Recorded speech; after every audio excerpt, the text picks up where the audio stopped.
staged UFO attack on Earth. We have been preconditioned by all the media for the past couple of decades to slowly but surely start accepting the existence of aliens and UFOs.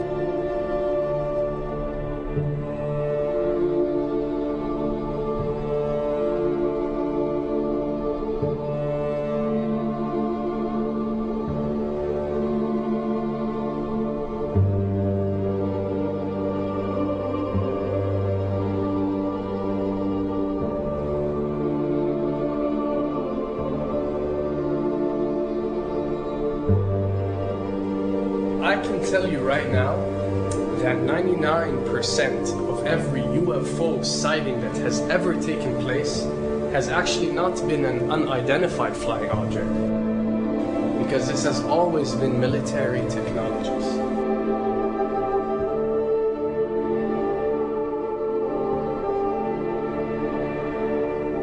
Another thing I'd like to point out is surveys and questionnaires.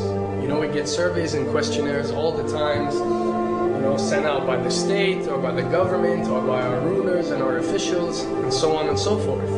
Do you really think that these ruling powers care about what you think? Do you really think that they're waiting to ask you and receive your answer before making a decision? What happens with these questionnaires is that they are released. For example, what country do you think the US should attack next? And if it yields back results like 70% of the US population believe Iran is the next country that should be attacked, this is actually a study conducted for the effectiveness of the media propaganda that they are using. So when they get such results, they look at it and they be like, all right, amazing. Our media propaganda is working. We are purposely trying to manipulate people to think that Iran should be the next one. And check out the survey results. We're doing a great job in propaganda. That's what it's all about. And if the results come back and they aren't up to par, so let's say 20% want war with Iran and 80% want actual peace, they say, okay, so now we have to go and rework our media propaganda and make it more effective so these percentages change. Why am I saying this? Because of the UFO phenomenon. Since the 60s, the amount of people who believe in extraterrestrials have skyrocketed, and are only increasing day by day in our modern world. This only confirms the success and the plans that are taking place to first manipulate you to believe in UFOs, and second, to conduct a UFO attack that is going to force the whole world to unite to fight off this enemy and accept the New World Order. A former Canadian government official is warning we may be on the verge of intergalactic war, saying, quote, the Bush administration has finally agreed to let the military build a forward base on the moon, which will put them in a better position to keep track of the comings and goings of visitors from space, and to shoot at them if they so decide. I was introduced to the late Dr. Wernher von Braun in the U.S., the father of rocketry.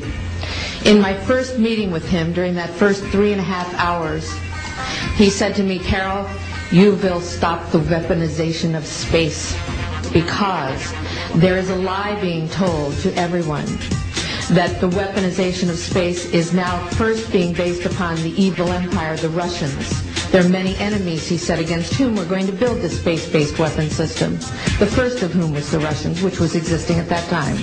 Then there would be terrorists. Then there would be third world countries. Now we call them rogue nations or nations of concern. Then there would be asteroids. And then he would repeat to me over and over, and the last card, the last card, the last card would be the extraterrestrial threat. As a military strategist, as a person who worked on the MX missile, which I did later, he said, you will find that there is going to be a spin to find some enemy against whom we have to build space-based weapons, and now we should expect the spin. And that's the formula, except that it's all based on a lie. A supersonic saucer. Called the Silver Bug, it was truly revolutionary. The plans show in detail a multi-jet engine craft that boasted amazing maneuverability and speed. It's an intriguing thought that this concept may tie in with the work of the German scientists who brought saucer technology to the US at the close of the Second World War.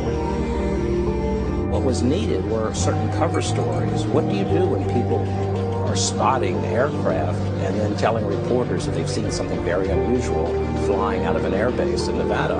And frankly, this was the origin of a lot of the sightings that took place in the mid-50s, 1954, 55, 56, of unidentified flying objects, the UFOs. So the CIA was involved in encouraging people to believe that, yes, they saw UFOs, and the CIA and the military tried to be very helpful to reporters to get these stories out, to divert the attention of the country, and particularly the people in this region, about what they had actually seen. Mexican Air Force pilots capturing on videotape what are said to be 11, count them, 11 UFOs. The Mexican Air Force has released a video that some of you are going to find difficult to believe. A journalist says it shows images of UFOs tracking a Mexican military plane. So what's the truth about UFOs? The story of successive attempts to develop radically new forms of flight, conducted under the strictest secrecy, is inextricably bound up with our relationship with UFOs over the last 60 years. Whether it's Allied pilots buzzed by strange balls of fire in 1942, or the Roswell incident 5 years later, there is a strong case to be made that secret military technology offers a convincing explanation for many UFO stories. Anytime the government has secrets that they can keep from us, they can manipulate us by those secrets. In essence, they still remain 25 years at least ahead of us in technology, information, and knowledge, and secrets, and they are using them against us. I heard over the years many times over that the plan to usher in the New World Order would be to make all the people in this country and around the world feel totally helpless to prevent the New World Order from occurring, this world dominance plan, by saying that we had been invaded by aliens, so that we would say, oh please UN, come in and help us all. So bear in mind that there is a planned orchestration to get people to be submissive through the secret technology and information that they're keeping from you under the blanket of the so-called National Security Act.